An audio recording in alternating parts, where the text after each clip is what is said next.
In this video, we're going to be reviewing and building in the Cooler Master MASTERBOX MB600L.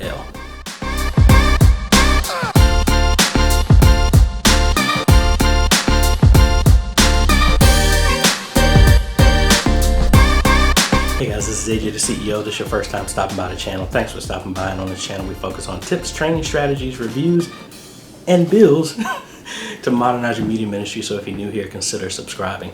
So this is normally the case that I build in for other clients and live streaming systems, but it just happened to be that I needed to replace my case for my live streaming system. So I'm gonna use the actual case that I normally sell in my own system. So we're just gonna review the Cooler Master MASTERBOX system. And honestly, I was pleasantly surprised that this one actually came with a 5 1/4 external bay, because when I went to buy it, it actually didn't have one, and I normally build without it. But I still have a Blu-ray burner that I use occasionally, so that's why I'm glad this happened. So with this, so let's go ahead and review this. First off, I have a link in the description below for this, but this case is only $50, and it has a lot of great features inside of it that I'm really excited for. First, it will fit a full ATX motherboard, as well as it has a basement for your power supply to hide all of the components so that you can't see cables and all this other stuff. And like I said, it does have one 5 1/4 optical bay drive that can fit in there. It actually has an acrylic window on the side. It's not tempered glass, but it's acrylic with thumb screws that easily come off. All right, so when you're unscrewing this, just be careful because there is no hinge that's holding this in place. Like I said, it has the basement here that will hide all the power. You have a slot here for SSD if you want to put it there, and its internal build. Comes with one fan, but you have space in the front if you have an AIO for a water cooling if you want to place it here. And it looks like the motherboard sits way too close up here, so you can't really put up here. Now if you had a one fan AIO, kind of like the Corsair ones or the one fan NXZT Kraken, it should fit on the back here. And then the whole system is able to have thumb screws here. It has a little cartridge here in the bottom for your power supply. Very simple.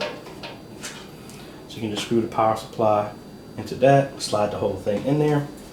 Now there is a little mesh on the bottom here to keep dust from coming in. Not the greatest, to be quite honest, because there's a whole bunch of holes in here that I'm sure that this could support water cooling, even though that's not an actual inner loop and all this other stuff. I'm not using it for that. So I would really like a lot more dust protection in here. Now when it comes to cable management, I mean, you have some loops here that you can do some zip ties in to hold it in place, and it has some twist ties already down for the USB types and USB 3.0 connections at the top. Now there is no, if we look in the top here, there is no type C connection, and that's fine. Not really using it on this system, but you may want to consider that. Now inside here, they actually have some rubber feet here to brace and stabilize the power supply when you put it in here, so I like that type of touch. Now you have your drive bays that you would put in here. Now I'm only going to have one drive that goes in here, which is going to be for my 1 TB drive, but I have an NVMe that's going to be connected to the motherboard, so I do have space for another drive if I wanted to use it. Like I do actually, now I think about it, I have a SSD. I might put it in here for a cache drive or something. Here are all your extras here, connections, a couple of wire ties and things like that, and motherboard connections. Alright, so that's pretty much it. And let me see how easy it is to pop this internal bay out of here. There's no screws, so you can just open it up here and it locks it in place. And it feels like you can just push this right out.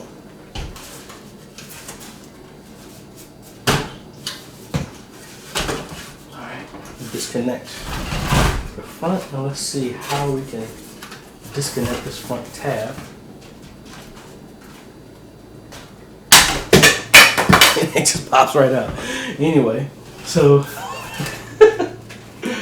let's go ahead and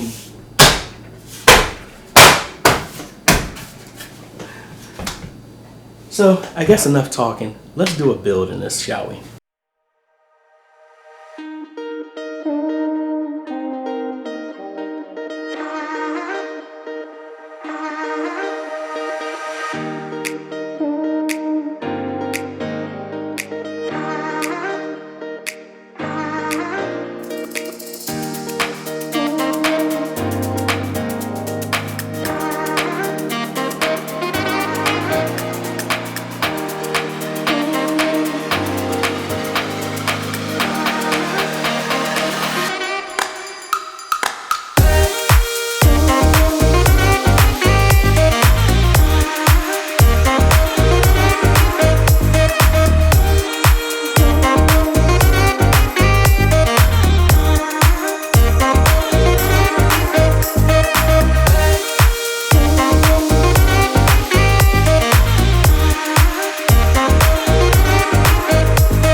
All right, so that's it.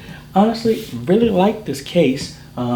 If there was anything I would want to change, is just put some different filters on it, and then the IO shields in the back, or rather than be solid or something like that, so I wouldn't allow that much air to come in. But I ended up putting a fan right here in the front. Already came with a fan in the back, and then outside of that, good airflow. I like the way it looks.